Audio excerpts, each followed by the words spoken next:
You're listening to The Business Focused Photographer. If you're ready to transform your photography business into a thriving career, you're in the right place. Each week, we'll discuss fun and innovative ways to boost your creativity and income. Sound good? Let's go. Welcome back. Welcome back, listener. Welcome back, Rachel Larsen Weaver. One of my very first, I just told Rachel, my very first return guest, rightfully so, because I could listen to you talk all day about a variety of things, but today you're here to talk about how you built this. Which I love and I'm excited. I feel like I like this concept, Jill. Yeah, like I came up with it. I think Yeah, I it's know. You're a genius. impactful, which I've never listened to, but I hear is a great Yeah. show that I should check out. But the reason is that I think that the insight into what goes into a successful photography business is so valuable. I think understanding the time, the energy, the consistency, the mistakes, like all of Yeah. the mistakes, the pain, the different types of pain that you've anyway, all of Yeah. that I think is so actually encouraging and helpful for people who are dreaming of what you're doing right now, Yeah. dreaming of making that their life. And so for you to be willing to share what you Yeah. did, and yeah, I am so Yeah. excited just as an admirer of yours to hear what the secret is. How did you become Yeah. such an overnight success? Oh, yeah. So many questions in that. Was this overnight? Is this success? I mean, no, this is success. So I am going to say that. I'm going to own that because I love where Hell yeah. I'm at. And so Jill had said right before this, you had asked, like, what about the career that came before photography? And so I'm going to sort of start like not at the beginning, but at the working beginning, which is that I started, you know, as a high schooler and then through college. And after college, I was a restaurant person. I love restaurants. I worked very illegally as a bar back in like the diviest bar in town. When I was way too young to be working as a bar back. And then a different restaurant let me wait tables there, but I was like under 18, so I couldn't serve drinks. So they would just like arranged it so that the bartender would serve all of my drinks because like I was a restaurant person and I think other restaurant people saw like for a long time, I would have told you like the thing I was best at was waiting tables. Like I loved it. And so after I graduated from college with an English degree, and then found out I was pregnant and like all plans changed. And so I was staying, so I moved back home and I was waiting tables, and the owner of the restaurant's wife worked at the local public school, and there was like a part-time English job that was coming up really last minute right before the school year started, and they needed it filled. And so even though I didn't have any teaching experience, even though I hadn't even stepped foot in a high school because I was homeschooled, I went to this interview and they were like, actually, we don't have a part-time English job. We only have a full-time English job. And they had offered it to me by the time I was like driving home from the interview. And I also had a 2-year-old and a 6-month-old. And like I said, I had no teaching experience. I had never been in a high school. Your degree was not education. It was it was just English literature and this writing. happened to my husband too, by the way. Oh, did he? That he Yeah. just kind of got thrown in? Yeah, his degree was in percussion performance, and he got a job as the band director at a public school. So, hey, Yeah. similar energy. Yeah. And I must say, yes, sir. And well, first I needed to check with my daycare, i.e. my mom, to be like, can we swing this? And she, I think was a little hesitant, but was like, yeah, I think this is a good opportunity. Yeah. But it meant she started full-time watching my kids, or our 2 kids, cause my husband was working full-time anyhow. And so I taught school for 8 years, and I really, I love teenagers, which I was so surprised about because I didn't like love them when I was one. I didn't, didn't feel like they liked me that much either. We didn't, but as a, like, teaching was especially like I like the mentoring piece. Also, like I like the performance piece. Like I liked getting to be in front of a group and like working on my bits as like you keep repeating them like and you're like, "Oh, I really nailed that joke come 7th period." Like that part was really fun. My Yeah, I mean, husband says the same thing, by the yeah, way, as like a Leo performer. That's how he views his job. And it yeah, is, he's like working on his routine with every yeah, period. And like tomorrow it's better than it was yesterday. Yeah. yeah. So No, I hilarious. and I mean, I liked but I feel like both the restaurant, which is like, I don't know, restaurant people, they're like gritty and they go for it. And there is like I think having a restaurant background could be helpful. You're also like used to working weekends and I don't know, there's just like if you are or love restaurant people, you know that they are sort of a specific person. And when I was teaching, while I was teaching, I mean, the nice thing was it made it so that my husband could go to law school full time. And because I had health insurance. And so, but even though there were lots of things I loved about it, it never felt like my forever career. The whole time I was kind of like, eventually I'm, and in my mind, I was like, my husband will become an attorney. I'll basically be a stay at home mom and maybe I'll go back to waiting tables a little bit because I love waiting tables. And so after 8 years and after I had my 4th child, I stopped teaching full time and I was like, all right, I'm going to go back to waiting tables. But one thing, when you've been out of waiting tables for 8 years and you're no longer in your early 20s, but you're in your 30s, like it wasn't as much fun. I did Yeah. not All of a sudden your expect, body hurts. And and like my yeah. memory was shot in a way that like I could not remember things the way I had. And this thing that I was like, I mean, when I was teaching, I was like, I'm not an amazing teacher. What I am is an amazing waitress. Somebody just let me get my apron back. Like that's what I'm good at. Anyhow, um, so that was a little bit shocking when, Right, so you felt like you had this whole thing and that you had put on a pedestal of, like, your yeah, life's purpose and what you were good at and what you enjoyed and there's a Japanese word for it that I yeah, can't remember, but it was this thing, and then when you return to it, it was almost like that final scene of The yeah, Graduate where it's like, "Oh, shit. Wait, this isn't what we thought it was gonna be." yeah. I Oh my was god. like, But no, you I have was 4 kids this time. kidding. Now you Yeah, have dependents. yeah. I was quite disappointed because I mean, I had been so excited to be like, because waiting tables, you just go in for a couple nights, you come out with a pocket full of cash. Like Sure. anyhow, so I was like, oopsie daisy. Now, while I was teaching, um, I had missed having my own actual writing practice. So I had the last couple of years that I had been teaching, I had started a blog as like so many of us did in the aughts, right? And I bought a camera so that I could have the visuals for the writing. The writing was the piece that I was Right. interested in, but I knew I needed pictures. So I had, a DSLR for the first time and I was taking pictures and I realized I really liked the picture part. And just because, I mean, I've said this before, but like you can make pictures in noise and in chaos. You can make pictures collaboratively with your children.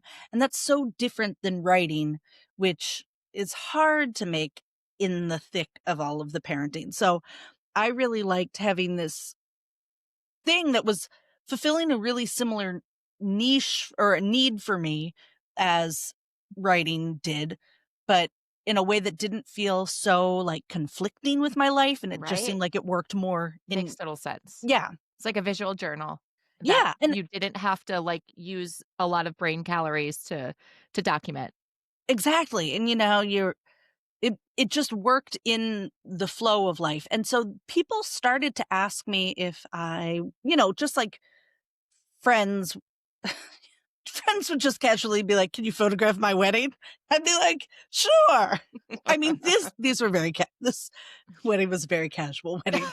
Um, uh, or, will you get us a Christmas card? That kind of stuff. What was interesting to me though, if you're used to just taking pictures to document your own family, like it's when the light is beautiful and you see the moment and you take the picture and I was finding them, but all of a sudden now people were asking me to create images, and I was like, "Oh, I don't have the skills to do that." That's like an entirely different thing. I don't know if you've ever if you had that moment where the first time you're like, "Oh, what do I actually tell Right. these people to do?" Right. Like, Right.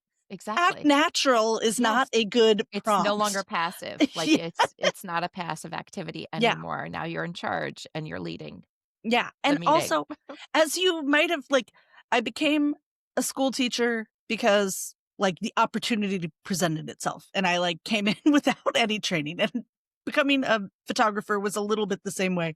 I started being like, "Yeah, I'll do this," and then I was like, "Anybody else want me to do this? Like, it'll be $200," and people were like, "Sure," and then Ooh. I did it a couple times, but I was like, I don't know how to do this." So, I, uh, took my first I tried to find somebody who I thought was making family photos in a way that felt interesting to me, and I, went to my first, like, in-person workshop. It was just a day, and I felt like, okay, now I had, like, a voice in my head to sort of lead me forward. I am was kind of grateful because I always came into it from having made not super standard pictures. I think sometimes people start photography kind of to make family photos, like, they are a little bit more business minded when do you know what I mean? I feel like sometimes people have, like they have a baby, they hire somebody to take their pictures for the first time, they think, "Oh my gosh, this is kind of a racket. That was really expensive. I could just buy a camera and do this on the weekends and make Right. money." Right. You know what Right. Yeah. but, like, I hadn't ever had professional photographs taken. I didn't have a sense of, like, what they were supposed to look like, so I was just making them the way that I wanted to make them, Right. which in some ways I do think made growth slower at first because 'cause you're trying to find people who were sort of outside of looking for Right. family photos. I was, like, finding markets rather than tapping into already created markets near me. But that lack of intentionality, I had it Yeah. too, believe it or Yeah. not, where it wasn't like I had never hired somebody for family photos, up until, like, several years into being a photographer, Yeah. shamefully, but it was just like, I knew I liked taking pictures. I didn't know which subject I enjoyed photographing the most. I was Yeah. volunteering my time for animal shelters, and sure, I'll do this coworker's wedding and this, that, the other, and Yeah. that's how I figure it out. But then after that, just also grooving my own path a little bit because I didn't have a template to work from where I'm like, "Oh, and this is what it's supposed to look like." And what year-ish was this that you were starting to really focus on families? So, I started Uh, so I had my daughter in March of 2015. By 20 March of 2016, I had stopped waiting tables and I was like, I'm just gonna do this photography thing. Um, because I like was getting, enough people that and so and pretty quickly but it was so like 2016 I started family photography. Right. Yeah, and similar-ish timeline to me, and I just wasn't paying attention, but I don't feel like there was this standard yet. I don't think Yeah. that there was even as like I feel like there's a different level of consumer awareness of different types of photography, and some consumers will even use the jargon like, "I want a lifestyle photography. I like light Yeah. and airy," that sort of thing. Where that it was what it was then, and then these outliers were doing something a little bit different. Were truly Yeah. outliers, and it was a good time I think to start and Yeah. figure it out because you didn't have this overwhelm of inspiration Yeah. around you. No, I mean, there were a few people I sort of looked to uh, but it didn't feel my own mind wasn't saturated with a template. And Right. so, um, and so I, I would say like from 2016 to like 2019, I felt like I was like hammering it out, figuring it out. And things were building and I was like getting my creative voice. And I would say in fall of 2019, I took an online workshop that felt like really pivotal in my creative path. Like I felt like I really understood my voice at that point, and that was when I then saw, I would say since then, I felt like every year has shown so much growth and movement, and that includes like the pandemic years. Yeah. But Yeah. um w- where it was less photography but maybe more creative. I mean, I was still working on photography, I was got really into self-portraits. Was working with my kids, after like a year or so doing more social distanced things, but like I felt like that um that I understood who I was more as an artist, and that was right around then, I don't know, 2021. Yeah, 2021 is when my oldest daughter was about to start college, and I was like, I need a raise because like I was doing it and it was working, but I needed to make college tuition money.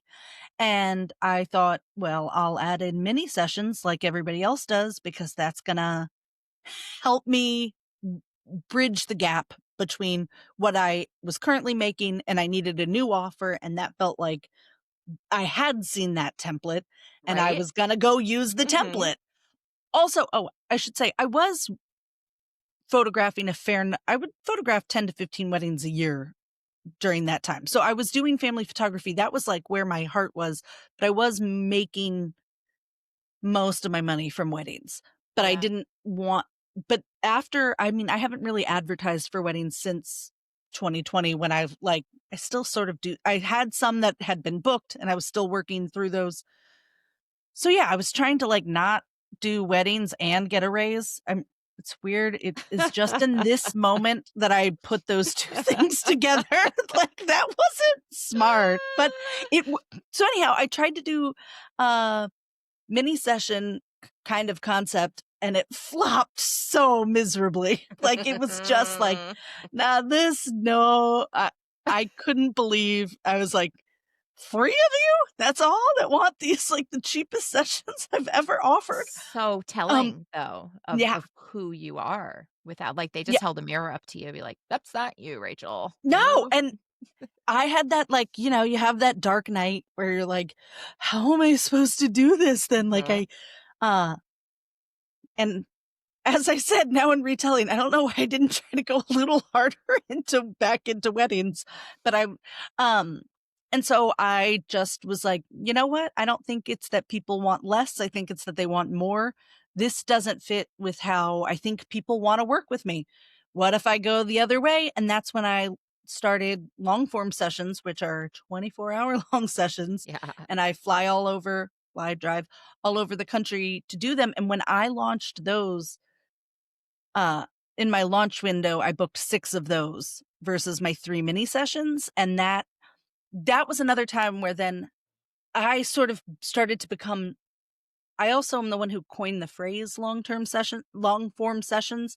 Not that, I mean, it's like such a natural phrase, but nobody else had done it. It's natural for Um, you because of your background in copywriting and English, yeah, and yeah, it's not. You coined it. It came from your brain. It right. is a play on words having It's to do with literature. yeah, It is so yeah. you, and yes, if you are saying it, this is the godmother of long form right I here. mean, but I guess I also mean, like, it makes sense to me that I think people are using it and don't realize that somebody came up with that, used it for the first time, because it does just feel like it feels like, yeah, well, that's the thing we're doing. It feels so Yes. obvious. Yes. Um, which like I love about it, but that I think also helped, uh, like in photography circles, people started to sort of know about it or see it and they were interested, and that opened up, a huge number of my clients are photographers. They value photography. They're really interested in this uh, concept. They sort of want to try it out. And so long forms really, I don't know, they kind of got their footing through photographing other photographers. What's been interesting to, to me in the last, I don't know, 18 months or so is the way it's like I'm moving beyond photographers more than I would have thought. Um, Yeah. Well, that seems natural. yeah, Eh, The if I didn't know you and I just heard this quick-ish yeah, origin story, that spanned decades, yeah. right? I would say, "Oh, she was just like right from the start. She chose the right educator. She did the right things." But I happen to know that you did not always have the best experiences with mentors, Oh, correct? yeah, yeah. No, so uh, yeah, I'm telling you about the good one. Like, well, and so Right. I just should, like, name it. Jan Yeah. Palmer is who I took my first workshop with, and then in 2019 when I did her workshop, Teeth Kiss, that those were both pivotal moments. But after having had done one workshop with her, I was like, "Oh, you need other educators and other voices because I do think that that's important, that, like, you Right. want other perspectives." And and because I was in the wedding industry, I there was a wedding photographer that I really admired, and, I especially admired off-camera flash work and the way they were editing, um, and in that mentor session one-on-one mentor session with her, uh, it was pretty awful, and, did I tell the story the last time I was on your podcast? I don't wanna No, always repeat myself. you didn't Okay. tell me this Oh, story. Maybe you talked about it during how to, maybe I yeah, heard you talk about it to somebody else, but yeah, yeah, I think it's worth yeah, sharing because yeah, you didn't throw in the towel after this. yeah. So, I went in person to have this, like, it was, like, I think a 4-hour one-on-one experience with her, and before we even started, we went to walk and get a coffee, and, she was like, "I wouldn't have any plus size people anywhere on your portfolio or on your Instagram." And, for those of you who have not seen me or are not watching this, I am quite obviously a plus size person myself, and so it was sort of shocking to me, A, that this person thought they didn't belong in any kind of visible place, and B, that she was telling it to my plus size face. Was like, "What?" Like, That uh, is like that's a very interesting I mean, that feels, like, pretty like aggressive, doesn't it? Yeah. sequence of reasoning that they Yeah. must have gone through in their head to then say those words out loud. Yeah. Shocking. Yeah, not Yeah, it cool. was Not like, cool. and it was really fascinating to me. I mean, and this is where, like, education is really interesting to me. The way I was, like, so shut down and really incapable of learning the technical things that she went on to explain to me because I felt so, like, not valued in that place, because it felt like, "Oh, if people like me aren't supposed to be seen, they're not." I mean, because she said, "It's just not aspirational." And you're like, "Oh, yeah, guess nobody would ever aspire to wanna be fat, but, like, also, we exist, and don't we deserve beautiful photos of ourselves?" And I while the learning experience from her that I paid for was not the experience that I got, what it really did, though, is, kind of galvanize me and give me energy around the fact that, like, I wanted to have I wanted to present an experience where people would know that they could be seen with a loving gaze, that it would be a fat affirming space, but also just an affirming space across differences. And so I work really hard to try to create a portfolio that is diverse enough that people across a great spectrum could feel welcome and seen in front of me. And maybe their specific difference is not represented in my portfolio, but I think that you see enough differences. I'm hoping that you think, "Well, I have a s like, I could be seen here." And, there's consistent things. It's funny, I just had, like, a consult with somebody who was like, "You know, I just see a lot of wide open spaces in prairie dresses, like, on your on your website." Like, "I live in the city, I'm not much for nature, how would this long form session be?" And that was, like, actually a great point. I know that lots of the photos I've taken are in smaller apartments but, like, you might not recognize that that's what's going on because you can see the wide open spaces, but you don't Right. necessarily know that I've worked in a small space and that that's where that intimacy was created. And that was really useful for me to just consider, how do I make sure that people feel like they're home in the environment where they live, and, like, that is also like worthy of being seen, and that, Yeah. Wow. um And what an interesting angle I've never thought about as somebody who will also visit a client's home and struggles to convince people that their homes are worthy yeah, of being photographed in. Um, I never would have thought, of course we are always at least we're trying to be more mindful of having a diverse portfolio and inclusive yeah, and everything, but I guess space inclusivity is a thing. Makes sense. yep. What do you think that if you had not worked with Yan before this person, what do you think that would have done to your career and your trajectory? Oh, that's really interesting because it was also I we were doing like a portfolio review as a part of it, and she was shooting down a lot of images that I loved, like my favorite images, and was explaining to me that why they like didn't work. But I think it really helped that somebody who I had admired and liked working with, as it turned out, more, had kind of affirmed many of those same images that this other person was saying, these don't belong there. Somebody else had said, this is your strongest work. So it really did help to have that external voice, because otherwise you are questioning. But I also think, let's say she had been my first mentor. Right. And if any of you land in that position and you have like that reaction, um, that reaction tells you something. If you're like, this is my best work, I know it is. Like, if you're feeling that, or if you're like, this is the work I'm really desperate to make, and maybe I could make it better, but this is what I want to be doing, like, work to look to find somebody who is aligned with what you are creating, which I think is a hard thing kind of in our industry, right? Because I think there are great teachers who you might not really get to know if they're not like creating in a photography world, and there's or like if they don't have a certain visibility, and there's also people who are great photographers and go on to do the education piece, and I don't think they're really great educators. Yeah. And I know there's like those who can't teach. I think teaching is its own art form, and like, Agreed.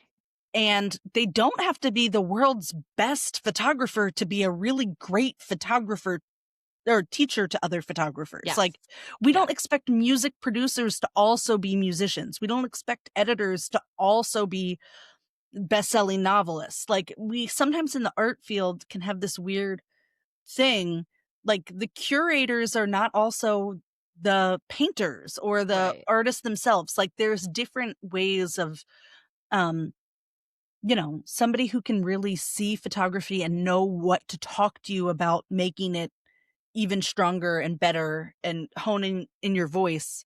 Um, Finding those people, talking to people and saying, like, who have you worked with that is great? Talking to people one on one who you really respect and admire, and finding out about what their experiences are. Because, like, I don't know, there's just a lot of, because I do talk to a lot of people, I also hear about other people's experiences that Yeah. aren't great. And the other thing is, two different people could go to the same educator and to want feedback, to want to learn, and have really different Right. experiences. So you have to like hear from them, and like, and specifically what it was they liked or didn't like or got from it, so that does that connect with what you're looking for? Would that be a deal breaker for you?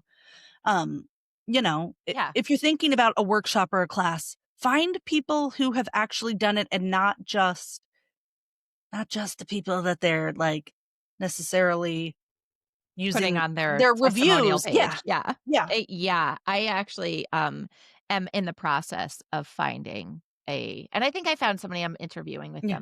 them, this week for a business coach. Yeah. And I actually looked outside of the photography industry, and not for any reason in particular, but other than that, I think it might be good to have somebody pulled back, not so Yeah. close to this thing, because I think the photography is relevant to the business, but I think that like if my work has been selling for these years, I can continue to refine it. But Yeah. I don't necessarily want that input from a business coach when what I'm really not so good at right now are these other things that I want to focus on. Yeah. And it's funny, I have this conversation with my good friend, she's a newborn photographer, pose newborn photographer, and she's been looking for a business coach and she wants a newborn photographer who's a business coach. I'm like, really doesn't Yeah. matter. It Yeah. doesn't matter. Like there aren't too many. So if you're a newborn photographer who's also a business coach, you could just let me know. But it's like I'm in agreement there, and um, yeah, sometimes it's just a fresh perspective, you know. Yeah. No, Yeah, and it's so useful. Uh, A fresh perspective is great, and also just getting so in touch with your own inner voice and your own especially around, like, the creating art piece. Though creating a business is its own creative endeavor, and I do think, like, as you're doing it, you know what pieces feel good and natural, and you just because a coach says, "No, you shouldn't do it that way," or "You absolutely must do it this way," doesn't mean that that's, like, even doable for you. Like, maybe you can't show up in that way, and so, you know, giving yourself the chance to have multiple perspectives if you need it.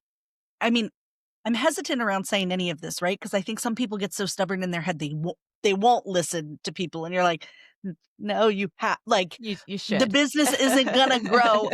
And so, you know, uh, even this person who I didn't really love what she had to say about my portfolio and who should be uh, you know, it's okay to have said that voice doesn't get a space here, but if you keep hearing the same thing over and over again, it's just worth examining whether it's your own stubbornness around something, um, and if it's doing you more harm than good. Well, I don't care how many people might say that about Well, about that about your specifically, I'm yes. just saying, I'm like, I'm but so yeah, however, but in other like you need to change your website. If yeah. somebody keeps telling you that, you probably should change yes, You know I what I mean? agree, Because agree, like, agree. there's Yes, people that, like, you know, uh, how they're marketing themselves where you're like, "You're not you you gotta make it more personal. You've gotta" or whatever it is, and they're like, I don't want to," or whatever.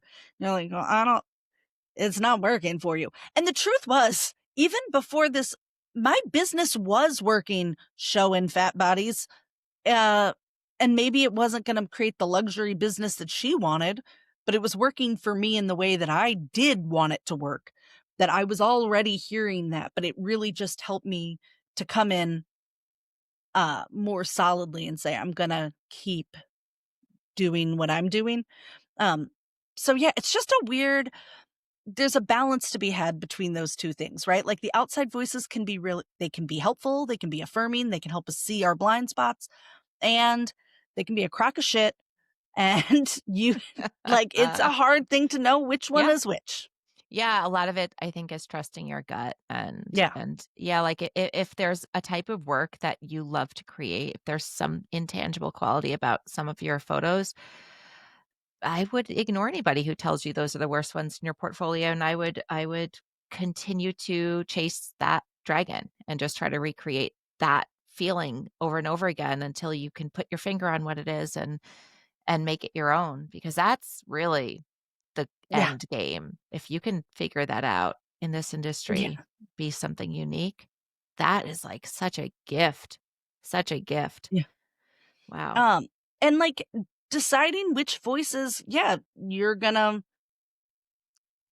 and because we even have our own we have multiple internal voices, right? Yeah. Like we have the ones that are telling us that the work is shit and we need to get better and we need to and we have the other one that's saying like this is, you know, that is an encouraging, kind, mothering, nurturing voice Right. to our creative. And you know, there's a lot out there and you have to figure out what you're going to focus on and what feels so right to you and letting that be in conversation with the people that you want to work with. The kinds of, the kinds of clients you want to have. What kind of feedback are they giving you? Not just in here's the review of for Google, but what are you hearing them say about the pictures that were the most meaningful to them? What are they saying to you after the experience in the conversation with you about what made them feel certain ways? Like, take that information and go forward with it to be like, yeah, this is where it's hitting the way I want it to hit. Right. Um, Yeah. because, you know, I so much of I think I can make a pretty picture, like an interesting picture, but I think a huge part of what I'm doing is I like the experience and that was why the longer experience made way more sense. I want it to be what it feels like as the interaction, to feel witness, to have the labor that you feel like nobody has noticed being seen, being documented, being made into art and made visible so that you kind of get to reflect back on your life like, damn, I am doing it. Like, it is chaotic. It is hard. I'm working a lot, but like, look at it. This is stunning. And so, and I think that happens even before the pictures are delivered, ideally. That like just knowing that somebody has seen it can Yeah. feel really resonant. And so much of that, I assume, is brought out through your feedback during the Yeah, session itself, during the time with your clients. And you're such a you're somebody who is really and it is no wonder why you were a good wait staff and a good teacher and now, photographer is that you're good at making people feel important and seen and heard. And isn't that the whole idea when we hire photographers? Like, come and look at this. Whether you're going to J.C. Penney or hiring Rachel, like, check this out. yeah, I made this. yeah, Look, can you yeah. can you appreciate this with me, please? And you're so good at that. Thanks, Jill. That's you're being like, I mean, like getting that reflected back means a lot, you know? Well, it is, my first in-person interaction with you was, like, I had sat in the audience watching you give a talk that was extremely interesting, and I had no idea. I don't assume that you noticed me sitting there Mm, amongst many other yeah, people, and then when I see you in the lobby later on, you remembered me, and I think you remembered my name, and you made conversation. You were down to earth, and it was like you were present there to talk to me with your daughter with you. And it was so telling, and it didn't seem like a crock of shit either, and I think that's, like, yeah, another big one is, like, we can if you can actually mean it, when you like people and you talk to people and you make people feel seen and heard and everything like that, it's so important. When geez, I imagine you were born with that with that skill, but have you ever realized, like, "Okay, this is something that, I'm bringing to the table that people it's probably a reason people will pay me a lot of money." Did have you ever had that realization as you're developing yourself as a photographer? I mean, one thing, I mean, it's something that I consciously work on, like in part because I want it to be real. I want people, I don't want to just say, oh, I see beauty and I love people easily. Like, I work on practicing that muscle, which I think is like a muscle we should all be practicing. Um, and I don't know, like a couple years ago, I was feeling like I had kind of fallen. I was like struggling to connect to that piece of myself.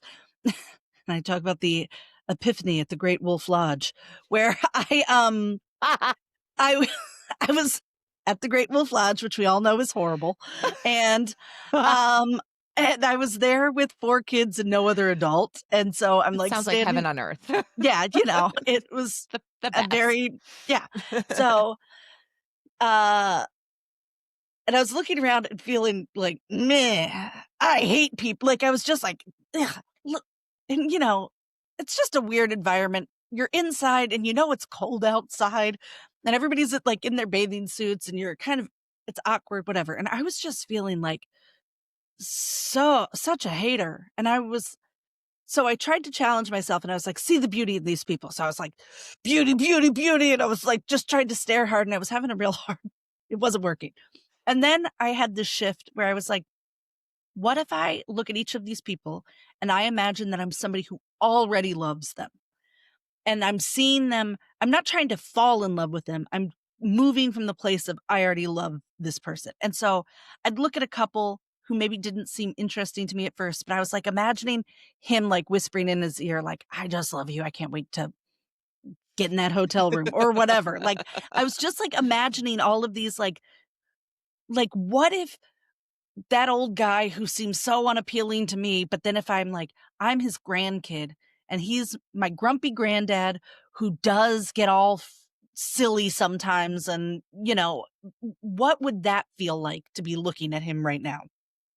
And that was able to like turn it on for me that I was like, all of these people are worthy of love. Um, and they don't have to be my exact style and into the exact things I am and like joke just the way I like joking or like, what if I already move from a place of assuming the love and then look at them and that felt powerful and like, oh, I can do this. So I don't, Amazing. yeah. Who told you to do that? Which is like a therapist suggested. Like And that's an amazing practice. this was from my own weird brain at the time where I was just like, because like I said, I want that to be true. I like Right. I say it in my marketing. I claim it. And one of the things that's so important to me in marketing is like, I want it to be total honesty to the best of my knowledge, like to the best of my ability. Maybe some people won't walk out of that session feeling that way, but I'm going to have practiced and worked hard so that it can be real, so that I have expanded my idea of beauty, that I've really meditated on it, that I've practiced looking at images across a lot of differences and looking at them with the beautiful, loving eyes, so that when I see something that I'm like leading with that love and curiosity and not like a sense of judgment about how it should look and how I should be editing out the home or posing the body so that it looks in some preordained like good way. And so, I train my eye. This is about to be corny. I train my heart. Like, but I like I try to stay in that work. Yes. Um, Yeah. and it's like good for photography and it's good for life. Do you know what I mean? Like this is, if you're not a photographer listening to this, that seems like surprising and good, Jill, that you got them here. But like, we should. Hi, Dad. Yeah, yeah, Love you. yeah. It's like it feels good to walk around in that world, like Yes. where, and I know it can feel kind of like Pollyanna-ish or whatever, but No. humans are human. Like, you know what I mean? Even the worst of them, like, they had a mama who loved them. Or if they didn't, how sad is that they didn't have a mama who loved them? I do have this. I actually think about people in the same way because, of Yeah. course, as somebody who's being commissioned, and let me just stop to double down on how much a water park will bring out the worst in you. Yeah. Why the fuck are they letting so many people in here? There are way too many people in here. There's lettuce floating in the lazy river. Yeah, it's These so gross. high schoolers are supposed to be keeping my kids safe. These kids with a whistle are saving my life. And you're telling me that I can go like convex on this giant tube with my 250-pound husband, and I'm not gonna like go inverted and like come out like inside out girl. Like, get out of here. It is not a place to go it's a to freaking become a better Petri person. dish. No, it's so gross. bad. So It's gross. so gross in there. And then Also, you throw the wolf ears.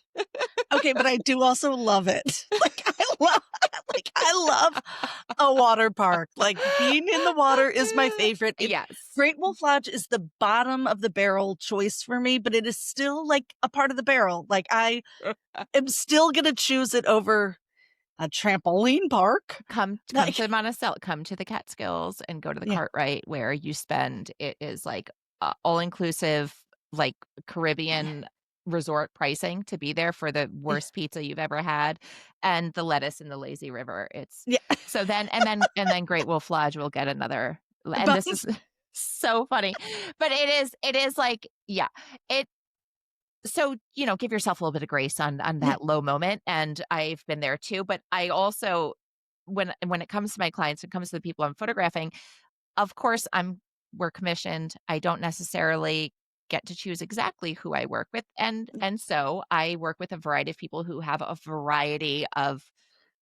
whatever Yeah. that's different from me and my normal preferences, and that means that in order to do my job and in order to just, like, satisfy my own curiosity, I start looking at people like it's like, wow, so, like, this guy is adored by that Yeah. woman right there and those kids, and I think about the way that I feel when my husband comes home from work or with the way that I look at my kids, and I'm like, there's something that is, like, and that's kind of magical, and that's Yeah. interesting, and that's, like, I love that part of this job where Yeah. the anthropological piece where it's like, "This is interesting," like, you are and then there's, like, yeah, everybody for the most part is loved so Yeah. intensely by at least one other person. I can think of one person on the planet right now who I don't think anybody actually loves, but I won't say their name, and I don't feel bad for them either.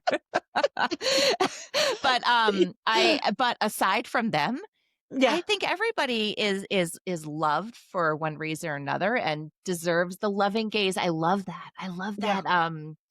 that, the way that you've been able to Yeah. articulate that is what how we want our clients to see themselves in the same way that the loving gaze that they're seen by through the people who Yeah. love them the most.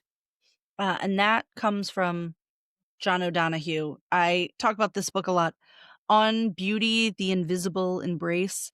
It's like a really dense book. It's not the kind of book that I personally would read cover to cover, but like if you just like want to be able to read a line or two and to like kind of meditate on beauty and why it is a value worth pursuing and holding and why it's not just this superficial, it's not glamour, it's not just like something being, outwardly attractive, but why it is this like human, important, deeply rooted value that we should be making time for. I like highly recommend that book. Also, Noted.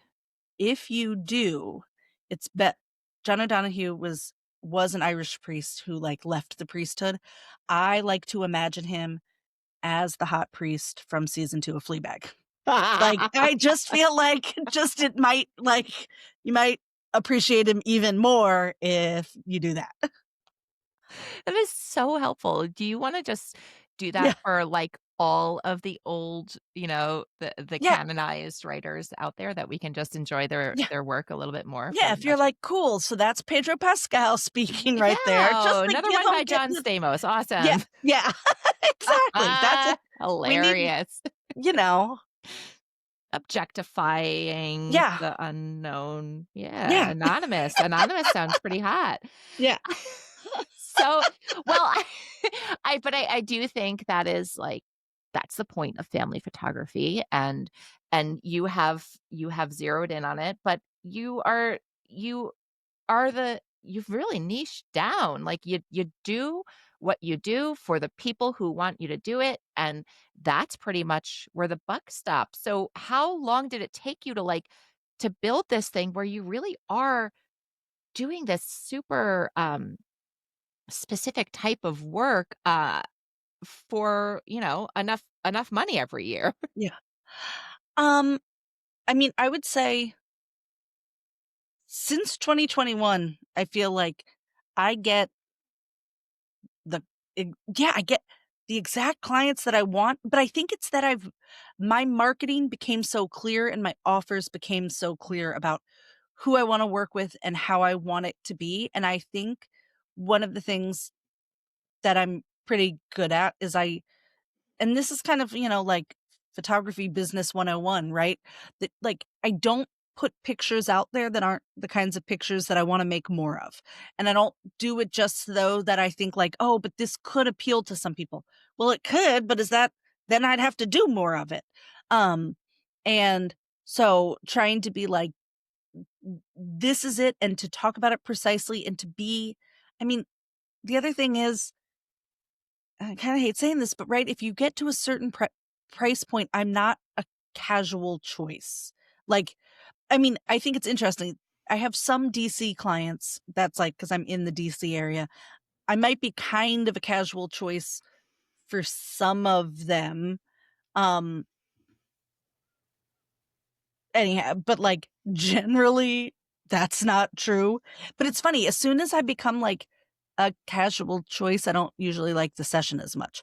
Like, I mean, and I feel, but the people who have been on payment plans with me for sometimes 18 months for a long form session.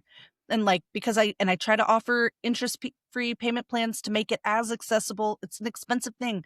Shooting film, I'm spending a lot of time away from my family. Like, it's an expensive thing, but if you want it and you feel it, I'm trying to figure out a way that we can work together. And so those people, you don't, I mean, the ones that come to it kind of casually are if they're just doing 2-hour sessions locally, but nobody's going to invite me into their home and allow that kind of vulnerability unless they've like locked down and they're like, I want this. And so it's so specific that people, th- I think they want to be changed by it too often. Do you know what I mean? Like it's important to them. And so they're invested and they're ready to like do it. Yeah. And it is as like kind of, I mean, this is a business focused photography podcast. I'm allowed to, but like Yeah. when It's you part put of it it, at though. those kind of prices, when you put it at Yeah. a certain kind of price, it really does do some of the weeding out. And I mean, and I try to find ways of working with other people in other ways that make sense for me because I don't want it to only be people who can afford thousands of dollars on Right. photography. Because again, like we want diverse clients and we want to, I love seeing beauty across differences, but I try to figure out other ways that I can work with those people outside of that particular structure. Um, so that I can like send my kids to college and that I can, Yeah. heat this old house that, like things like, and Yes. like if I'm going to leave my kids and my family and so many, like if I'm gonna sacrifice weekends that I'm not spending with people that I love, I gotta make some money. And That's like, it. I love my life enough that it feels like it's sort of nice to be like, I know what it's worth to leave here or not. That's right. Like, Damn you straight. know, and Yeah. but it has this like it has the added bonus of then people, they're not coming because I'm the cheapest option because they're, and Yeah. that it works out really well. It works out really well. I notice that the higher my prices get, the less grumpy dads I get, and I think those people that are booking are like, "You know what? I'm not gonna pay $1,200 so that John can Yeah. be a dick, like, I don't this is not worth it." And I Yeah. do think that's what it has happened, and the quality of or I shouldn't say quality, but the quality of the time that I Yeah. spend with my clients has gone up with my prices. And it's just, yeah, nobody's gonna hire me because I am the most convenient or the cheapest or the whatever. It's because there's something about the work I produce that they want me to do for them, and that's it. Yeah. And so they're not gonna show up and micromanage and do all these. You lose a lot when you breach a certain price point. And it's not to say that everybody needs to be hyped. You can be super Yeah. profitable in multiple six figures and a lower price Yeah. point for your services. But that's what I like about it too. Yeah. I've noticed that. And did it take you a long time to figure out your profitability and all of that, or was that something I mean, when you said $200 to begin with, I'm like, oh, that was like 4 times what I was charging. Yeah. um I mean, yeah, so maybe I did a pretty like, so like I shot the first wedding like what for like $800 or something and Literally and double yeah, what I shot my yeah. first wedding for. Okay, good. So yeah, I guess I always was like you got to pay me something. Yeah, so um yeah, I don't know. It it's funny. I mean, in some way cuz I didn't know what the hell I was like, sometimes I feel like people uh, they kind of poo-poo photographers barely charging when they're starting and like, "You shouldn't do that." And like, absolutely I should have. I was only worth Same. $200. Like Same. I needed that. And like, they got photos that were worth $200. Like maybe a little more, but Exactly. I'd rather it have been more than them being like, "What the heck?" But Uh-huh. it's one of the things that like a little annoys me in some business education circles where it's like instant, everybody's supposed to be charging a certain price, and it's like, no, it's okay, like, because you need those hours behind that lens, you need those hours interacting with people, and so, I don't know, I just was always sort of like, if I get so busy at this price, if it doesn't feel good, then and I've done pretty big ups at points, Right. um, but I'm, like, grateful for those years at lower price points that, like, I was getting in my 10,000 hours. Well, exactly. You can't shoot volume at several $1,000s. It's Yeah, just you're not gonna get that part of your point. So it's the $10,000 hours. yeah, It's or 10,000 10,000 yeah, hours. Also $10,000 it sounds appropriate too. But yeah, yeah, you get your reps yeah, in. You're getting your yeah, reps in. Yet and, you're like making a mistake. You're figuring out what you like. You're figuring out who you are. what's I didn't know how to work with every lighting scenario. I didn't know how to work with, you know, a sulky teen or the grumpy partner or the chaotic, do you know what I mean? Like, all of those things, like, I needed practice in different scenarios for how to do it and how to come into those situations. And now, like, it takes a lot to phase me. Like, it still happens sometimes where you're like, "Whoa, well, that one threw me for a loop." Um, but it takes a lot, like, Yes. there's at times where, like, every 2 out of 3 sessions, you're like, "That wasn't what I hoped it would be." Like, but now, you know, maybe it's 1 or 2 a season where I'm like, "Okay, that was a little rough." 'Cause it still beats the pants off of doing work for other people, like, even, like, with the most Yeah, difficult and I can't even remember a truly difficult session. I just can't, but even when it is hard, even when it's not enjoyable, it's still so much better than the yeah, alternative. Yeah. no. I mean, it's just, like, it's so fun. We get to go into people's houses. We get to see them on their, like, it's sometimes a stressful day because despite how much we're like, "Don't be stressed about it." They're, like, a little stressed about it. Sure. But then they, like, come and they show us their favorite things and with their favorite people and a place that they love, and, like, we get to go be a part of Mhm. that. Yeah. Like, it's a gift. It's the best.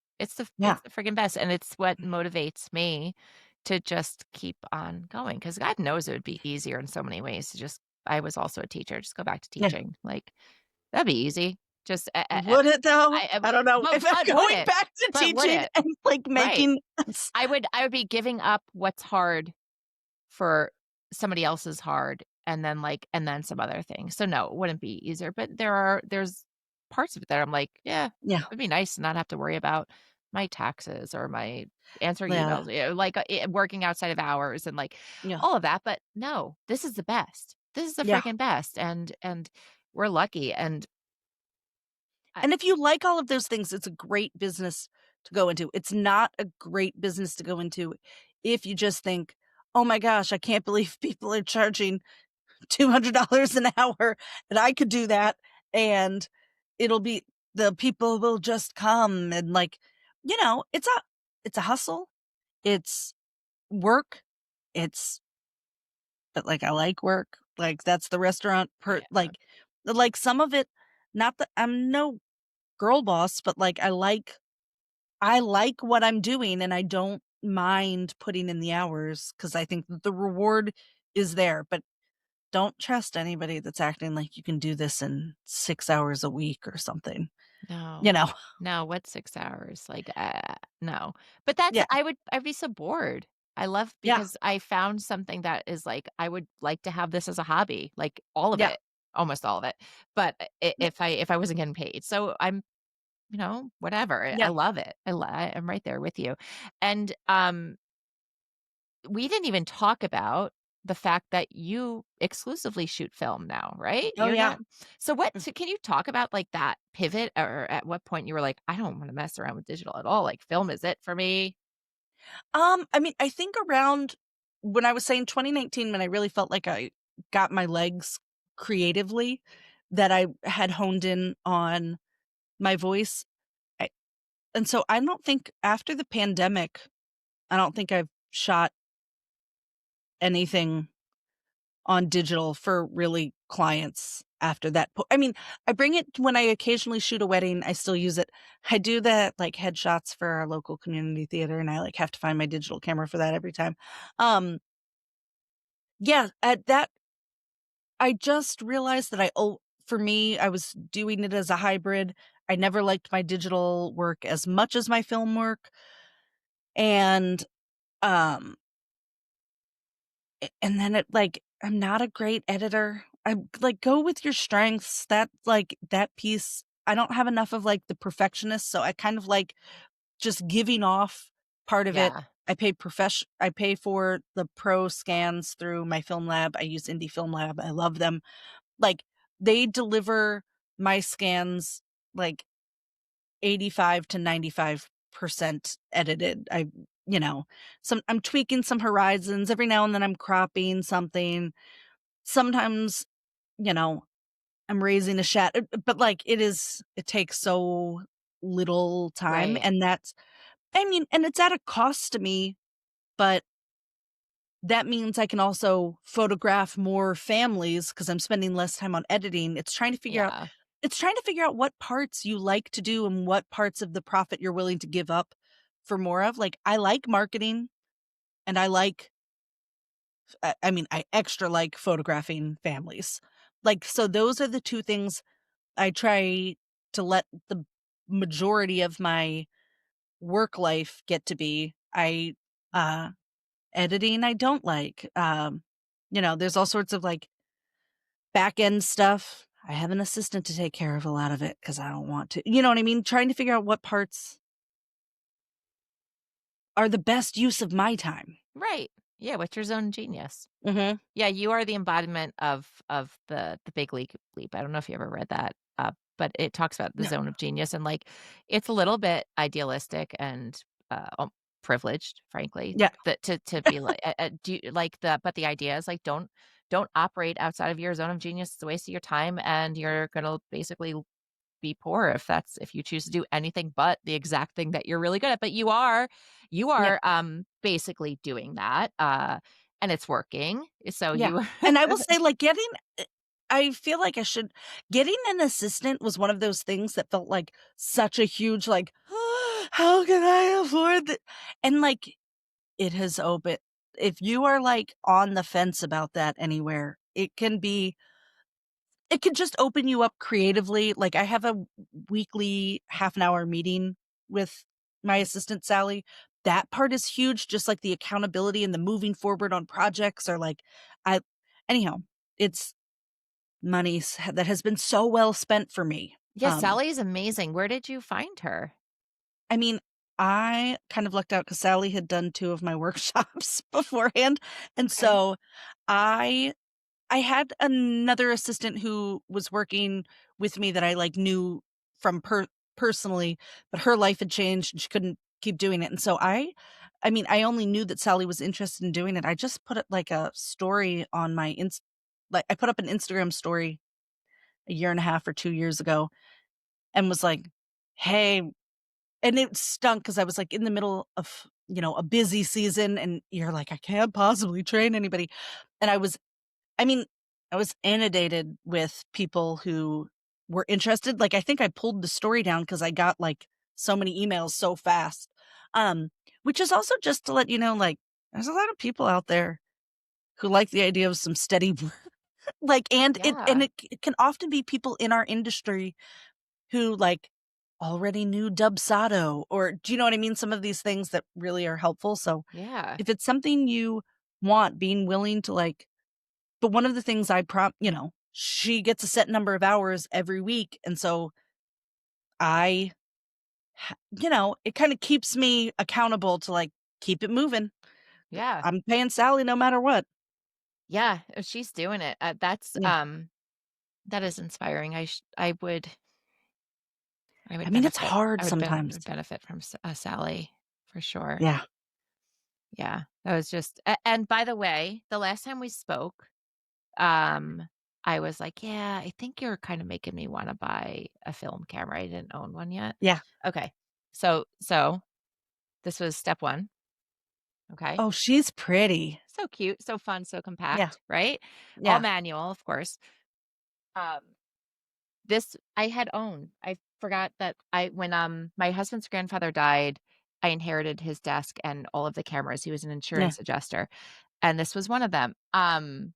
It is Is that the X700. It's great. I did yeah. buy a, whatever, what is this? This is a 135, because the other one's a 35 millimeter. Anyway, funny story with this one. So my husband is from here where we live now, upstate in the Catskills. I'm from the east end of Long Island, so almost 200 miles away. When I found this camera, the receipt was in the bag. It was from the camera shop in my very small hometown, Center Riches Camera. It was the weirdest thing. He had gone down there to help with Hurricane Gloria, and, it was just such a weird thing. I have goosebumps because that Yeah. was like, "How what are the So is chances of that that?" like your magic camera? Have you been using it like crazy? No, I use these are I really only use these for personal stuff because Yeah. you had suggested Yeah. if you find yourself having a hard time taking your camera out just for your family, get Yeah. film, and it's so fun, but then I'm like, "I wanna do this for my clients too," so then I talked to you and I got this, which Oh, I I'm just loving having this parade of cameras, oh, Jill. the Yeah. snowball effect, but I need a new Yeah. lens.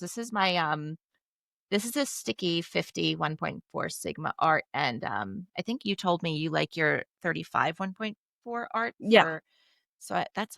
that's on my to-do before, Mm. busy season roll, but anyway, there you go, you did that, Yeah.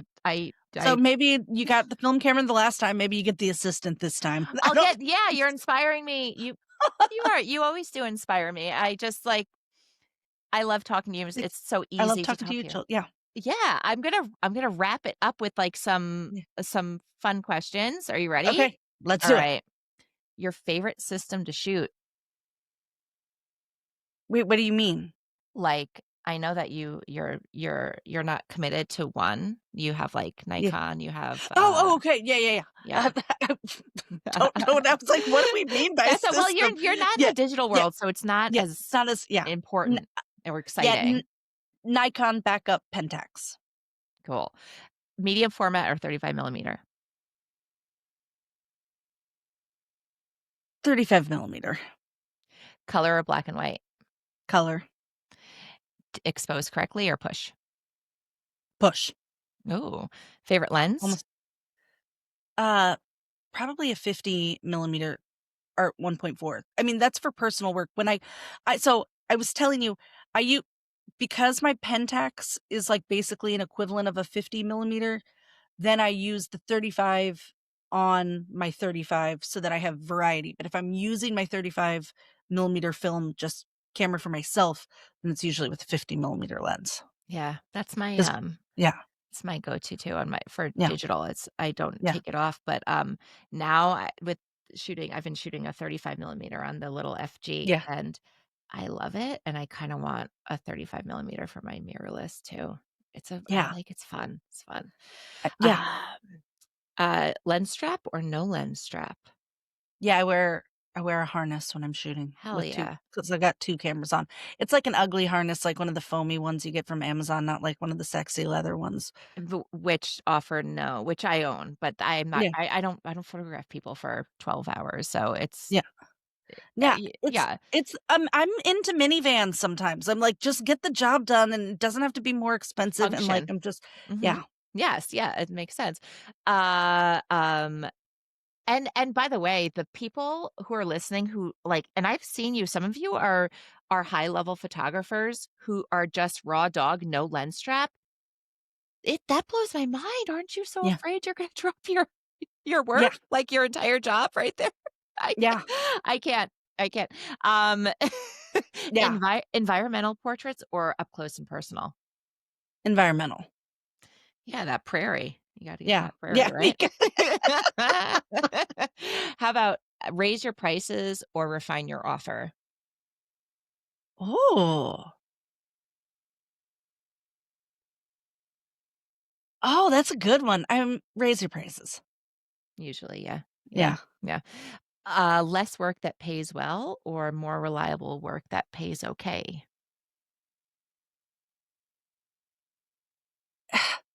It's weird. I know, like, I was kind of saying about the like, but in some ways, I because I shoot film, because of the travel, in some ways, I do work kind of a good bit. I'm not, like, super boutique luxury, so I really do think I'm more the first one. Like, I like being in front of people with a camera as much as Yeah, possible. me too. Like, I could probably be even more expensive and even more luxe and work less and make the same amount of money, but in the end, I don't that isn't really what I want. I have this conversation all the time. That also means that you are probably working with a different slice of Yeah, market, and it may not be who you wanna work with, or it might, but, yeah. it's okay to I not re want to I work like that. I love the people that I'm working with, Right. and so, it's a push for them, it's something but, like, I'm in my I'm in my spot. You found it. And this one is similar, but last one is time freedom or financial freedom. Time freedom. Fuck yeah, Which right? is maybe weird when I said I'd rather work more, but, like, I don't care about them, like, it's because I like doing the It's work. because you like doing Like, the work, yeah, and the whole and time is the end game too, yeah. right? Yeah, that's the I mean, currency for me. That's it. yeah. I don't have limited amounts of time No, and, like, or a lot of unlimited. things I try to make the big things in my life not that expensive to make room for it. Like, we don't live in a very expensive house in a very expensive area. It's not that big. We drive old, crappy cars. Literally 2 Honda Odysseys. I told you Hell I like yeah, a minivan. Honda. Do you That's know what like, Honda. do you know what I mean? So there's lots of things like that that I try to make the base level easy so that then, like, I can buy my bougie sweater, my bougie, sauerkraut if I want to, but that's, like, when the money's good, and when the money's not, it's not like life is so stressful.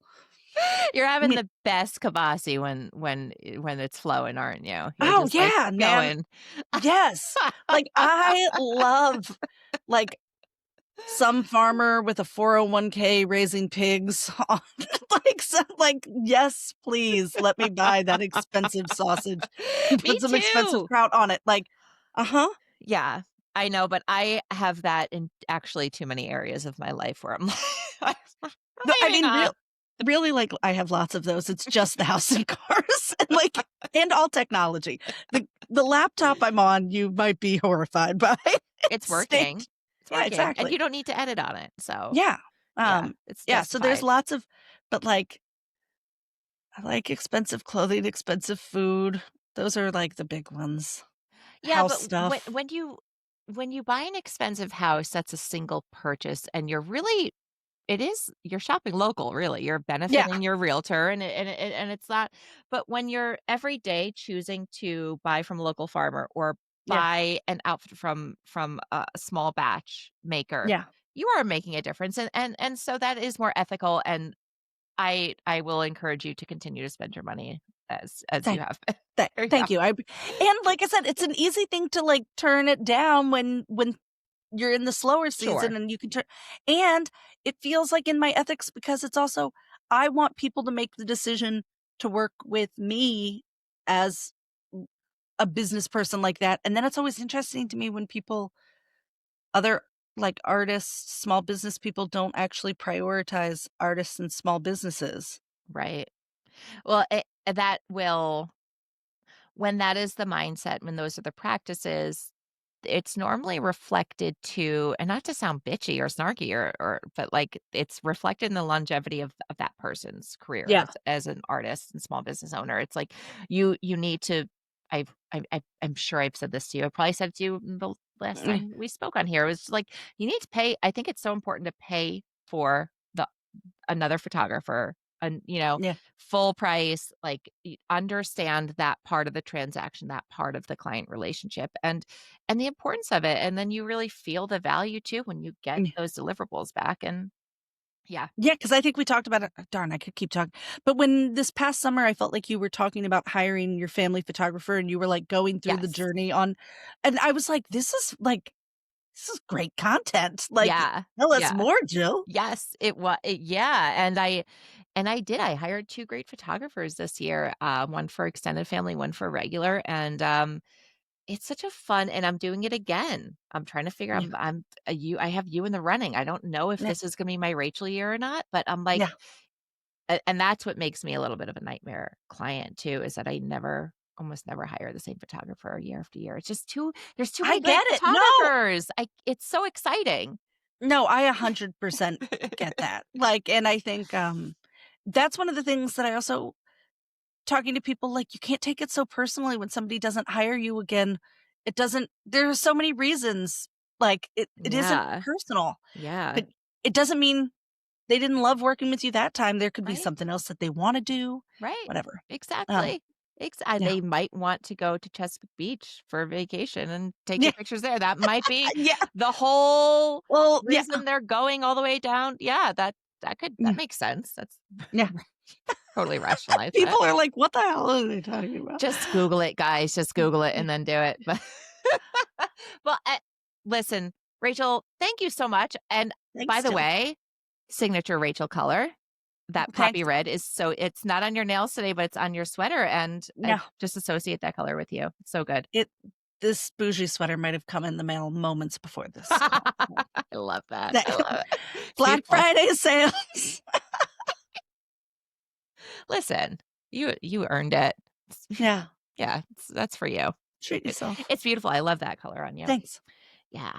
All right. Well, I will always come up with an excuse to have you like forced to talk to me, recorded or not. But I Yeah. appreciate you doing it today, and I hope that you've inspired some people who are in the trenches and just trying to build this thing, and they can do it just like you did, right? Yeah. Or any other way. Or You'll any figure it out. Or any other way. Well, thanks again. Have a wonderful New Year. You too. Bye. So until next time, keep shooting, keep creating, and keep building the business that supports your dreams. Have a fantastic week. And remember, in the business of photography, your creativity is your biggest asset.